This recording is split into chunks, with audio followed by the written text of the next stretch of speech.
Hello everyone, welcome back to my channel. और आज हम बात करने वाले हैं एमपीपीएससी एफएसओ एग्ज़ाम के बारे में। ठीक है कि पेपर फर्स्ट की जो है हम तैयारी कहाँ से करें, कैसे करें और इसके लिए हमें क्या क्या ज़रूरी है, कौन कौन से एग्ज़ाम मतलब कि कौन कौन से ऑब्जेक्टिव लगाने चाहिए या फिर उसके लिए क्या सोर्स पढ़ना चाहिए। तो आज हम उस सब की बात करेंगे। ठीक है, first of all welcome back to my channel. ठीक है, अब इसके बाद हम देखेंगे सिलेबस में क्या क्या है पेपर फर्स्ट में। ठीक है, पेपर फर्स्ट में जब एफएसओ के देखते हैं तो इसमें एमपी से रिलेटेड बहुत कुछ है ना।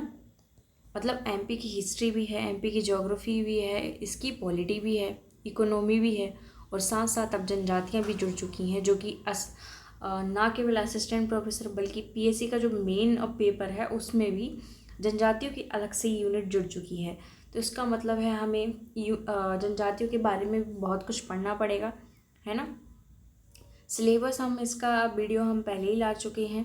अब हम बात करने वाले हैं कि हम ऐसा क्या कौन सा शेड्यूल बनाएंगे जिससे कि हमारे 40 से 45 नंबर आउट ऑफ 50 मतलब कि तैयार हो जाएं।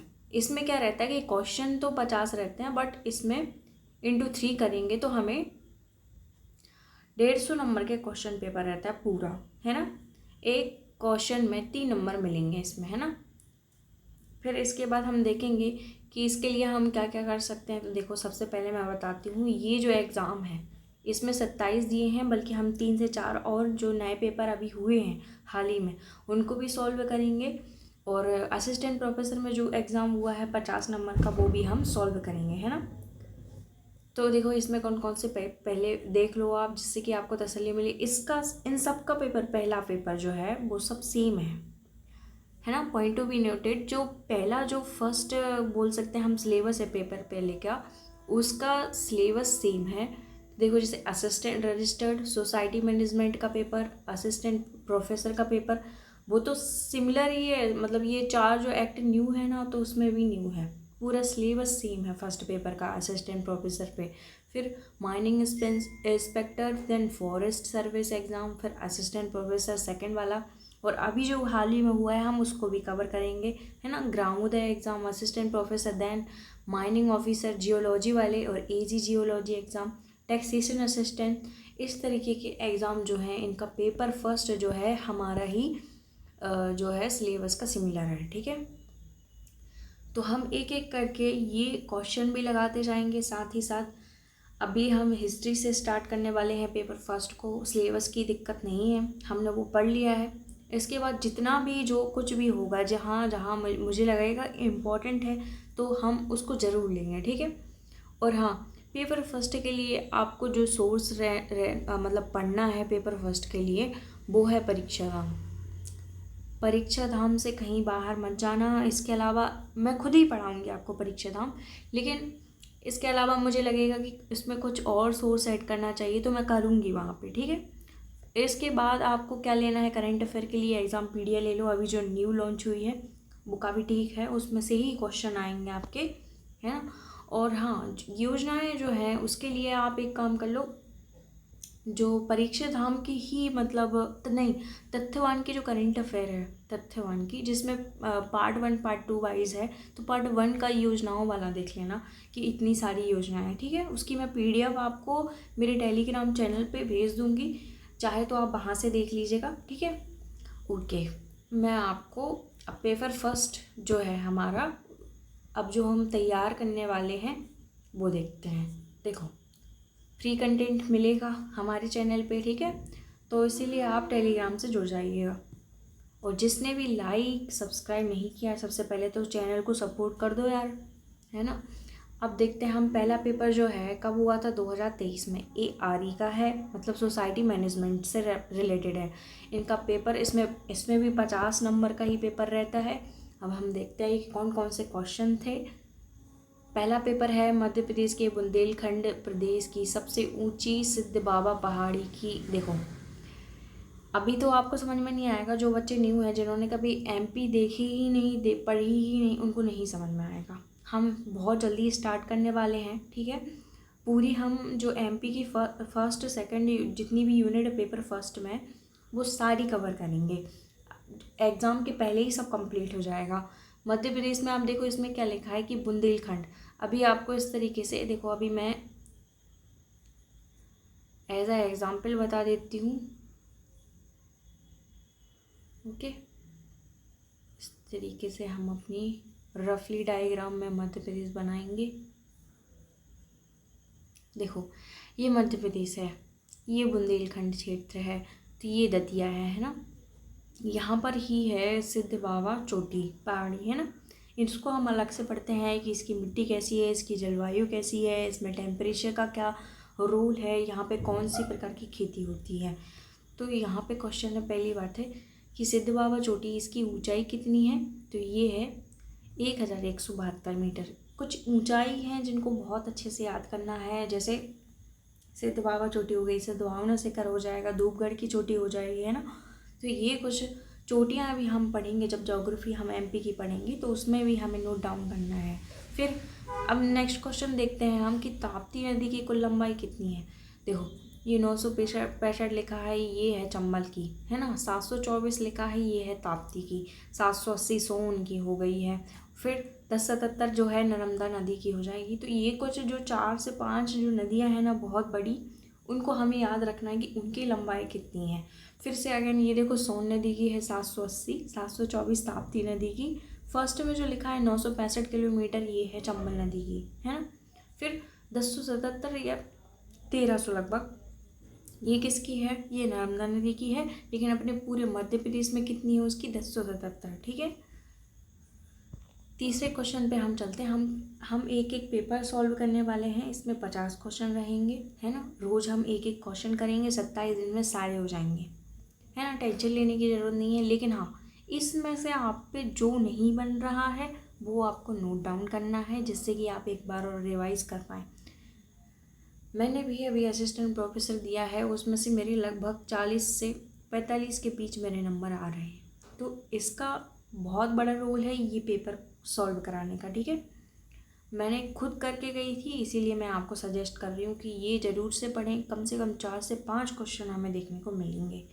अब देखो, मध्य प्रदेश में किस 2 माह में गर्मी की द्वितीय ऋतु कहते हैं। पहली बात है मई में पड़ती है, मार्च अप्रैल मई, है ना, ये प्रथम कहलाती है। फिर इसके बाद जो सितंबर और अक्टूबर होती है, अपन जैसे क्या करें, जो सितंबर और अक्टूबर रहती है ये कहलाती है द्वितीय गर्मी।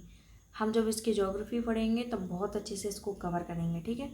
फिर फोर्थ क्वेश्चन है, एल्यूमिनियम धातु का अयस्क निम्नलिखित में से कौन सा है, तो बॉक्साइड है। बॉक्साइड बालाघाट में बहुत ज़्यादा मात्रा में पाया जाता है, बालाघाट एंड देन छिंदवाड़ा, ऐसे जो ज़िले हैं वहाँ पे बहुत ही मात्रा में यहाँ अपने मध्य प्रदेश में ये एल्यूमिनियम का अयस्क जो है बॉक्साइड पाया जाता है, ठीक है। फिर इसके बाद देखो, मध्य प्रदेश राज्य खनिज निगम की स्थापना कब हुई थी, नया कब बना था, ये वाले सन, ये काफ़ी इम्पोर्टेंट है, इसको लिख लो क्योंकि ये आ सकता है, बहुत ही ज़्यादा इम्पोर्टेंट है। तो आप इस तरीके से ये इसको लिख लीजिए, है ना।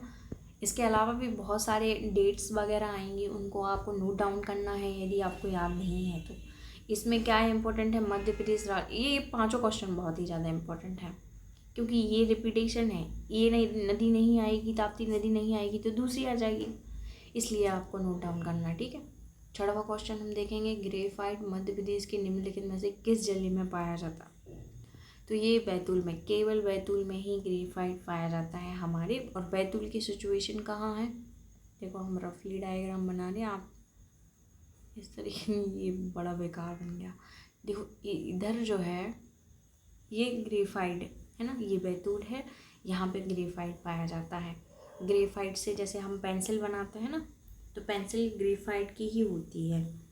ओके, आप देखेंगे मोहर उपबेसिन जो है निम्नलिखित में से किस कोयला क्षेत्र में स्थित है, तो ये सिंगरौली में स्थित है ना। सिंगरौली, सुहागपुर सबसे बड़ा ये है ना। फिर देन उमरिया, मोह पानी, ये हमारे मध्य प्रदेश में ही स्थित हैं। ये पूछा भी जाता है कि कौन जल आपूर्ति करता है या फिर ये किस जिले में है, ये सबसे बड़ा कौन है, ठीक है। इस तरीके से भी ये क्वेश्चन आते हैं। अब क्वेश्चन 8 देख लेते हैं, मध्य प्रदेश में जेट्रोफा से बायोफ्यूल बनाने का संयंत्र मोस्ट इम्पॉर्टेंट है, लिख लो इसको तो IMP, कि मध्य प्रदेश में जेट्रोफा से बायोफ्यूल बनाने का संयंत्र कहाँ पे है, मंडला में, ठीक है। ये बहुत ज़्यादा इम्पोर्टेंट क्वेश्चन है, इसको नोट डाउन करना है। फिर हाँ, गांधी सागर बांध से नेहरू द्वारा मध्य प्रदेश में सर्वप्रथम सिंचाई 1960 में हुई थी। ये कहाँ है? मंदसौर में, ठीक है, मध्य प्रदेश के मंदसौर में स्थित है ये। देखो, इन क्वेश्चन को करने से हमें कॉन्फिडेंस भी आता है, और जहाँ हम सिली मिस्टेक्स करते हैं, जहाँ 1-2 नंबर से हम रहता है कि हमारे कि यार छूट गया है, या फिर हमसे बनते बनते ही गलत हो गया, मतलब हमसे बनता है वहाँ हम कंफ्यूज हो जाते हैं, तो वहाँ ये जो पेपर है बहुत हेल्पफुल रहेगा। ओके, अब हम देख लेते हैं। देखो 2 आ गई है ना, परियोजना से संबंधित, कोयला क्षेत्र से संबंधित। अमरकंटक तापीय विद्युत केंद्र किस कोयला क्षेत्र में स्थित है? देखो अमरकंटक, अमरकंटक कहाँ है? अनूपपुर में। अनूपपुर के बगल में कौन सा है? सुहागपुर, दैट मीन्स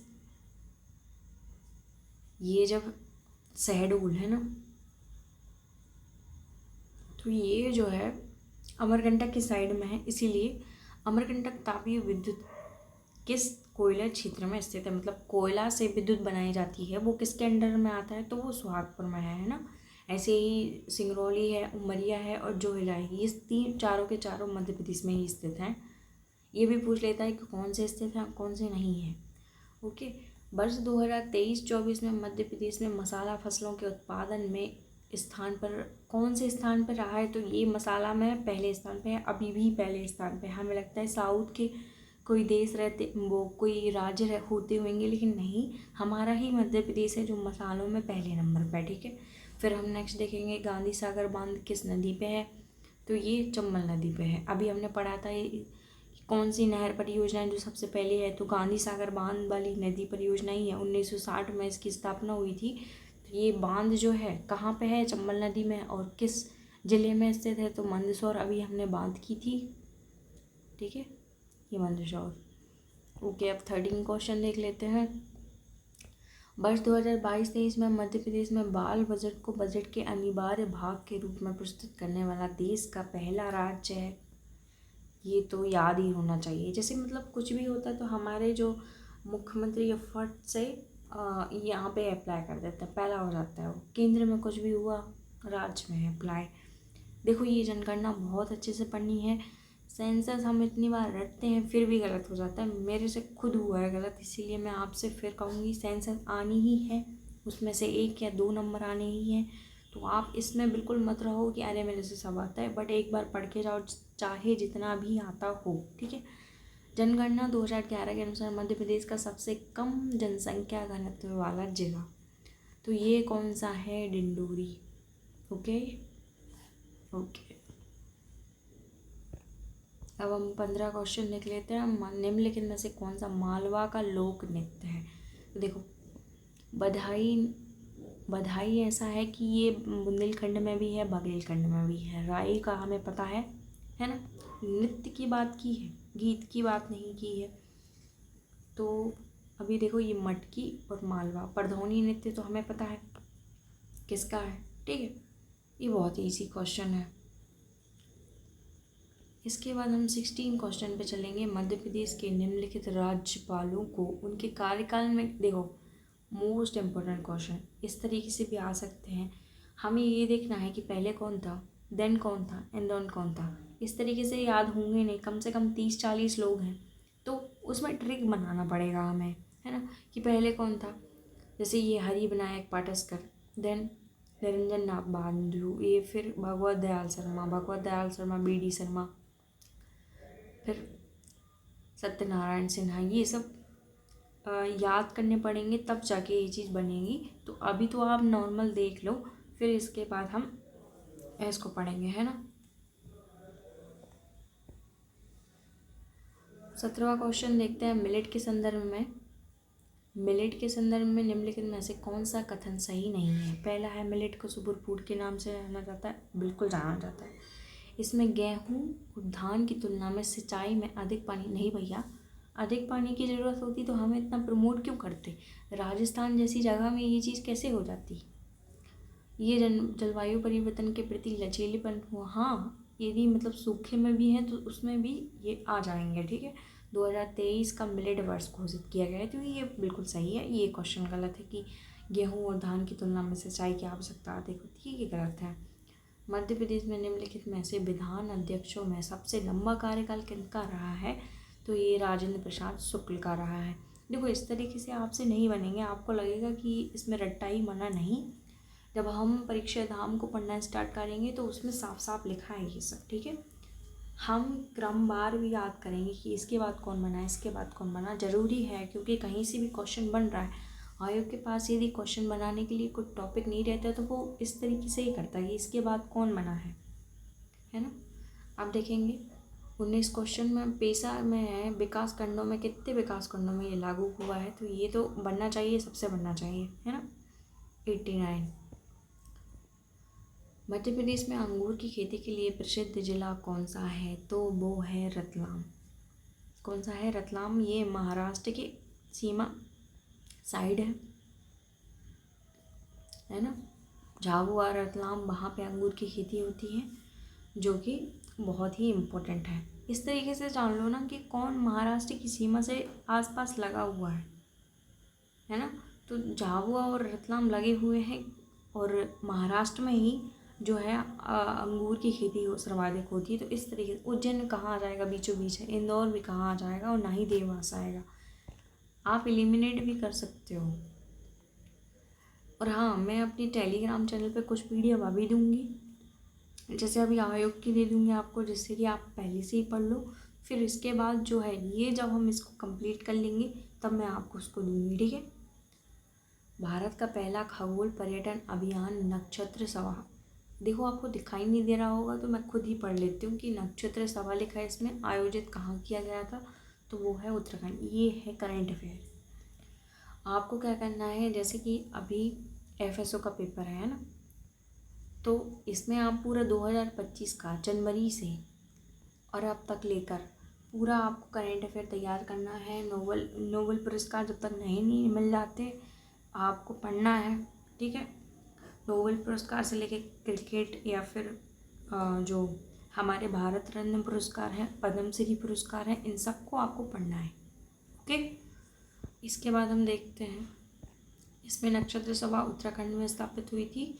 वैश्विक पहल ग्रीनिंग एजुकेशन पार्टनरशिप किसके द्वारा शुभारंभ की गई थी? यूनेस्को। ये करंट अफेयर के हैं। कुछ करंट अफेयर हमसे बन जाएंगे, कुछ ऊट पटांग होंगे तो कभी नहीं बनने वाले, चाहे हम कितना भी पढ़ लें, कितना भी रट्टा मार लें। और कम समय में इतना सब नहीं हो पाता, मतलब कि आप स्पीडी पढ़ लेंगे, बहुत पहले पढ़ लेंगे, अब आपको याद रहा ना रहा, ठीक है। ये सब कोई नहीं पढ़ता। पहले पढ़ता है नियुक्ति, फिर पढ़ता है महिलाओं का स्थान, या फिर कौन कौन सी महिलाओं ने वो क्या चीज़ है, मतलब कि जैसे कोई फाइटर जेट है, पहली महिला है, तो इस तरीके से पढ़ते हैं ना। किसके साथ कौन से अभ्यास चल रहे हैं, कौन सी इंडेक्स में हमारा भारत कहाँ पे है, ये सब पढ़ा जाता है। और फिर स्पोर्ट्स में देखा जाता है। इसके अलावा कुछ नहीं है ना, और पढ़ना भी नहीं है। फिर हाँ, और वो स्पोर्ट्स में जैसे कि पुरस्कार भी देखेंगे हम कि किसको कौन सा सरस्वती सम्मान मिला है, कौन का, है ना। ये सब व्यास सम्मान किसको मिला है, ये सब हमें देखना इम्पोर्टेंट है क्योंकि ये आते ही आते हैं। तो आप अपनी तरफ से तैयारी कर लीजिएगा, क्योंकि स्पीडी, या तो आप स्पीडी लेते रहिएगा या तो फिर आप एक काम करना कि यूट्यूब से ही पढ़ लीजिएगा, ठीक है। अब हम देखते हैं 23 सड़क संबंधी समस्याओं की सीधी रिपोर्टिंग के संबंध में मध्य प्रदेश शासन ने GIS आधारित किस मोबाइल ऐप का प्रारंभ किया है? तो ये है लोकपथ। ये काफ़ी फेमस भी रहा क्योंकि इसमें किसी ने शिकायत की थी, तो जो बड़े लोग हैं, मतलब कि बिचौलिया, उसने किसी रिपोर्टर्स की हत्या कर दी थी, तो ये काफ़ी सामने आया था। क्या नाम है इसका? लोकपथ, ओके। फिर एक योजना आ गई, मैंने कहा ना आपको योजनाएं आएंगी ही आएंगी। धरती आबा जनजातीय ग्राम उत्कर्ष अभियान की शुरुआत कब की गई? तो ये 2 अक्टूबर गांधी जयंती के दिन की गई है, 2 अक्टूबर 2024। मतलब ऐसा कुछ याद कर लेना कि देखो हमारे जो गांधी जी हैं ग्रामों का उत्कर्ष चाहते थे, तो उस हिसाब से उनके ही जो जन्मदिन पे, जयंती पे ये चीज़ की शुरुआत की गई है, ठीक है। फिर इसके बाद हम नेक्स्ट क्वेश्चन देख लेंगे। वर्ल्ड सॉफ्ट टेनिस 2024 में रजत पदक के विजेता कौन है? देखो हम पढ़ने के बाद भी कभी कभी ऐसा हो जाता है कि गलत कराते हैं, जैसे मेरे साथ हुआ है, मैंने पढ़ने के बाद भी एक क्वेश्चन गलत करके आई, है ना। वर्ल्ड सॉफ्ट टेनिस जैसे ऐसे इसमें रजत पदक किसको मिला है? तनुश्री पांडे को। ठीक है, तनुश्री पांडे अभी जो नए आपको मतलब कि चैम्पियनशिप पदक जो भी हैं तो वो आपको नए पढ़ने हैं। इसमें हम एग्जाम्पल के तौर पे दे सकते हैं किस तरीके के क्वेश्चन वो पूछ लेता है। ठीक है, ऐसा नहीं है कि 2021 का करंट अफेयर इसमें लिखा है तो वही रट के चले गए। अब देखो जैसे QS वर्ल्ड यूनिवर्सिटी रैंक जो है 2025 में भारतीय प्रौद्योगिकी संस्थान मुंबई का स्थान। देखो कुछ क्वेश्चन मैंने आपसे बोला है ना कि नहीं बनने वाले, चाहे आप स्पीडी पढ़ लो, कुछ भी पढ़ लो। ठीक है, ये देखो ये काफ़ी इम्पोर्टेंट था। 28वां IBSS विश्व बिलियर्ड्स चैम्पियनशिप में विजेता कौन थे? तो पंकज आडवाणी। ये जाने माने शख्स हैं इसलिए इनका नाम इम्पोर्टेंट है। ठीक है, बिलियर्ड्स में ये विजेता रहे। फिर फास्टर 2.0 पोर्टल जो है किसके द्वारा जारी किया गया है? तो ये है उच्चतम न्यायालय। मतलब कि केस जो है उनको ऑनलाइन के थ्रू जल्दी से निपटाने के चक्कर में, मतलब कि दूसरों को भी मौका मिले जल्दी जल्दी केस निपटे, मतलब कि सुनवाई हो, है ना, उसके लिए। फिर 2024 में मध्य प्रदेश पर्यटन का फेस किसे नियुक्त किया गया है? तो ये है पंकज त्रिपाठी। इस तरीके से बहुत सारे हैं, जैसे भोपाल की स्वच्छता के लिए किसे बनाया गया है ना, पंचायत का किसे बनाया गया है, बहुत सारे हैं। ये हम एक साथ देखेंगे इनको। ओके, अब नेक्स्ट देख लेते हैं। अभी तो पंकज त्रिपाठी। फिर प्रधानमंत्री स्वनिधि योजना में सर्वश्रेष्ठ प्रदर्शन करने वाला राज्य कौन सा है? मध्य प्रदेश। देखो ऐसे यदि राज्यवाज पूछे ना तो अपने मध्य प्रदेश को ही लगाना, क्योंकि देखो एग्ज़ाम तो मध्य प्रदेश का हो रहा है तो बहुत चांसेस रहते हैं कि मध्य प्रदेश खुद की बात कर रहा है। ठीक है, और बहुत सारी जैसे सिमिलरिटी ऐसा कि अलग अलग राज्य दे दिए और उसमें पूछा कि कौन सा स्थान है हमारा, तो उसमें प्रथम ही लगाना कि हो सकता है, हमें भी बहुत चांसेस रहते हैं जिसमें प्रथम ही स्थान रहता है हमारा। फिर 31 देखेंगे, यदि कोई कथन या अभिव्यक्ति वाक्यात्मक रूप से सही है, ठीक है, तो निष्पादन के दौरान त्रुटि उत्पन्न हो सकती है जो सामान्य निष्पादन को बाधित करती है, उसे क्या कहते हैं? एक्सेप्शन, है ना, अपवाद।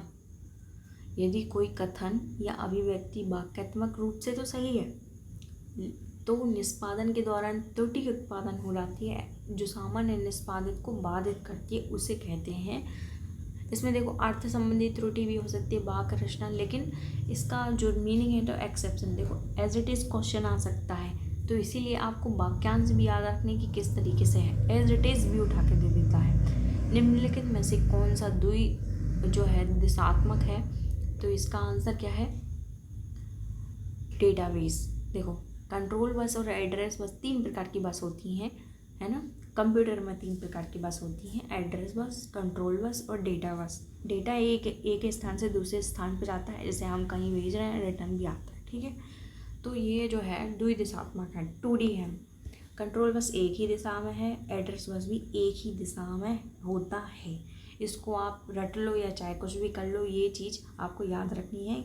ये जो डाटा है वो द्विदिशात्मक होता है और ये एक दिशात्मक होते हैं। फिर कीलॉगर का मीन्स क्या होता है? दैनिक कीबोर्ड का उपयोग को लॉग बनाता है ना। मतलब देखो 4 ऑप्शन है, एक ऑन स्क्रीन कीबोर्ड जो निश्चित क्वेरी कुंजी लेआउट का उपयोग करता है ना, या फिर यादृच्छिक कुंजी लेआउट के साथ ऑनलाइन वर्चुअल कीबोर्ड है, या फिर दैनिक कीबोर्ड उपयोग को लॉग बनाता है। दैनिक कीबोर्ड उपयोग का लॉग बनाता है, कीलॉगर इसको कहते हैं। ठीक है, फिर एक है कि एक 3D त्रियामी मतलब होता है 3D कंप्यूटर जनित स्थिति जो वास्तविक दुनिया का अनुसरण करती है और उपयोगकर्ता वस्तुओं के साथ बातचीत करते हुए इसमें डूबकर पर्यावरण का पता लगाते हैं। तो ये होता है वर्चुअल रियलिटी। इसको हम कैसे करते? पहली बात उसने बोला वास्तविक दुनिया का अनुसरण करती है, एक 3D है इमेज टाइप का जो वस्तुओं से बातचीत करते समय डूबकर पता लगाने में सहायक होती है। देखो वास्तविक दुनिया खुद आप शब्द पकड़ के देखो आपको समझ में आ जाएगा। साइबर सिक्योरिटी कहीं से नहीं हो सकती। एआई एक ऐसी चीज़ है, तो फिर वो बताता कि एक सिस्टम है जो कि बहुत सारी चीज़ों में यूज़ हो रहा है, ये तो हो ही नहीं सकता। ऑगमेंटेड रियलिटी भी नहीं। सबसे सुविधा युक्त लग रहा है ये ऑप्शन ए ही, है ना। और फिर नेक्स्ट देखेंगे मानक रूप से व्यावसायिक दस्तावेजों को इलेक्ट्रिक आईडी प्रदान करना क्या कहलाता है? EDI के रूप में इसको जाना जाता है। ई बिजनेस तो होगा नहीं, लेन देन तो होगा नहीं, है ना, फर्स्ट ही होएगा। ये काफ़ी इम्पोर्टेंट है, जो कि मैंने बहुत पहले किसी एग्ज़ाम में गलत किया हुआ था। हाँ, सेट में ही गलत किया था। ये दिसंबर के सेट जो हुआ था, ये है ना MP सेट, उसमें ये एड्रेस, बस IP एड्रेस क्वेश्चन आया हुआ था, मैंने गलत किया था। देखो, एक इंटरनेट का पता होता है एवं अद्वितीय संख्या है जो इंटरनेट से जुड़े डिवाइस की पहचान करती है, वो कहलाता है IP एड्रेस। भाई मतलब मैं गलत कराई थी, ठीक है। प्रोटोकॉल दो कंप्यूटर के बीच में फाइलों को स्थानांतरित करता है। कौन सा? फाइल के बीच FTP, फाइल ट्रांसफ़र प्रोटोकॉल, है ना। ये तो इसका फुल फॉर्म ही है, तो जहाँ इसका फुल फॉर्म यदि आपको याद होगा तो आप पे बन जाएगा। फिर 38 जो क्वेश्चन है वो है ड्राइविंग लाइसेंस या मार्कशीट आदि सहित विभिन्न दस्तावेजों को डिजिटल संस्कृत करते हुए अनुमति कौन देता है? जो भारतीय इलेक्ट्रॉनिक्स और सूचना प्रौद्योगिकी द्वारा प्रदान किया जाता है। डिजी लॉकर, ये हमें भी पता है, डिजी लॉकर है, सबके मोबाइल में इंस्टॉल रहता है और हमारे उसमें डॉक्यूमेंट्स रखते हैं, ठीक है। आपके लिए भी इम्पोर्टेंट है, आप हो सके तो इसको इंस्टॉल करके अपने डॉक्यूमेंट्स अपलोड कर दीजिएगा, जिससे कि कभी यदि आपके डॉक्यूमेंट्स गुम भी जाएँ तो ये बहुत हेल्पफुल है। फिर देखो, ऑपरेटिंग सिस्टम की मेमोरी में लोड करने की प्रक्रिया, इसको बस पकड़ो, लोड करने की प्रक्रिया बूटिंग कहलाती है ना। डीबगिंग होता है, किसी में बग लग जाता है, मतलब कि कोई त्रुटि आ जाती है तो उसको हटाना डीबगिंग कहलाता है। लोडिंग मतलब कि लोड हो रहा है। देखो, लोड करने की प्रक्रिया लोडिंग नहीं कहलाती, बूटिंग कहलाती है। ये कोई वो नहीं, वो हम अपनी साधारण लैंग्वेज में बोलते हैं लोड कर रहा है, लोडिंग। फिर कंपाइलिंग, ये तो भाषा के संबंधित में है, उच्च स्तर की भाषा जो रहती है उसको कंपाइलिंग से संबंधित है ये, ठीक है, कंपाइलर। जब कोई हैकर किसी अनधिकृत उपयोगकर्ता को अवैध अनुरोधों के साथ किसी सेवा, उपकरण या किसी संसाधन तक पहुंचने से सीमित करता है। देखो, किसी संसाधन तक पहुंचने से सीमित, दैट मीन्स किसी सेवा से पहुंचने से सीमित करता है, तो डिनायल ऑफ सर्विस, ये DOS कहलाता है। देखो, फिशिंग मतलब होता है किसी भी चीज़ को जानने की इच्छा, मतलब कि जैसे आपका पासवर्ड है ना, तो वो जानने की वो कोशिश करता है, फिशिंग कहलाता है। मतलब जैसे हम मछली पकड़ रहे हैं, पकड़ी तो नहीं, पकड़ने की कोशिश कर रहे हैं, तो वो फिशिंग कहलाता है। आपसे आपकी जानकारियाँ निकलवाने की कोशिश करने वाला फिशिंग कहलाता है, ठीक है। स्नूपिंग, ये भी इसी से संबंधित होता है ना। साइबर क्राइम से संबंधित ये शब्द है। और DOS, डिनायल ऑफ सर्विस, आप तो बस इसको पढ़िए, किसी संसाधन तक पहुंचने से सीमित करता है, मतलब डिनायल ऑफ सर्विस, आप यहाँ तक नहीं पहुंच सकते। ओके, ये काफ़ी इम्पोर्टेंट क्वेश्चन है, ये हो सकता है रिपीट, है ना, बहुत चांसेस हैं इसके। फिर हम 41 देखेंगे क्वेश्चन।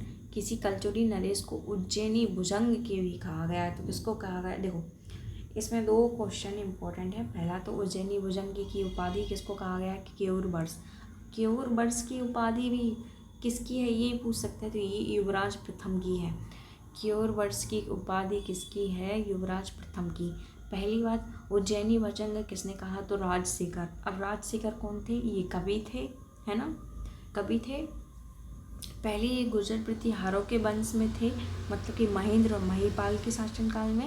एंड देन फिर ये क्या हुआ, फिर ये कलचुरियों के शासनकाल में आ गए। कौन? युवराज प्रथम के काल में।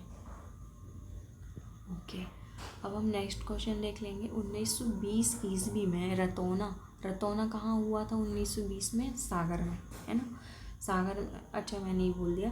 तो ये किस जिले से संबंधित है? ये हमारे सागर से संबंधित है, ठीक है। इसके बारे में हम डिटेल से पढ़ेंगे जब हम हिस्ट्री पढ़ेंगे। और मॉडर्न हिस्ट्री जो है मध्य प्रदेश की, उसमें पूरा रट्टा सिस्टम है, उसमें बहुत सारे लोग हैं, आपको उनको रटना ही पड़ेगा। जैसे अभी असिस्टेंट प्रोफेसर में आया था, नरसिंहपुर से जो 2 क्रांतिकारी हैं उनके बारे में पूछा गया था, ठीक है। अब हम देखेंगे, ब्रिटिश सरकार को ख़त्म करने के लिए देवी से प्रार्थना की गई थी, तो इस प्रार्थना को किसने लिखा था? तो ये रघुनाथ शाह और शंकर शाह। ये क्वेश्चन रिपीटेड है अभी भी। जैसे अभी इस बार कैसा आया है कि वो कौन से क्रांतिकारी थे जिन्होंने कविता लिखकर भेजते थे दूसरों को, तो वो हैं रघुनाथ शाह और शंकर शाह ही हैं। है ना।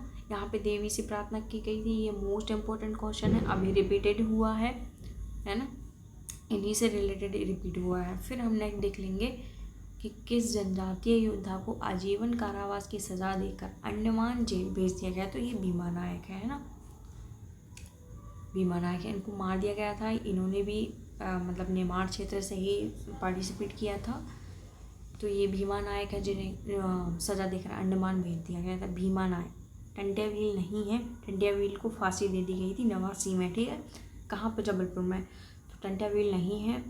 अच्छे से याद रखना कि आजीवन कारावास कैसे किया गया है, भीमा नायक को।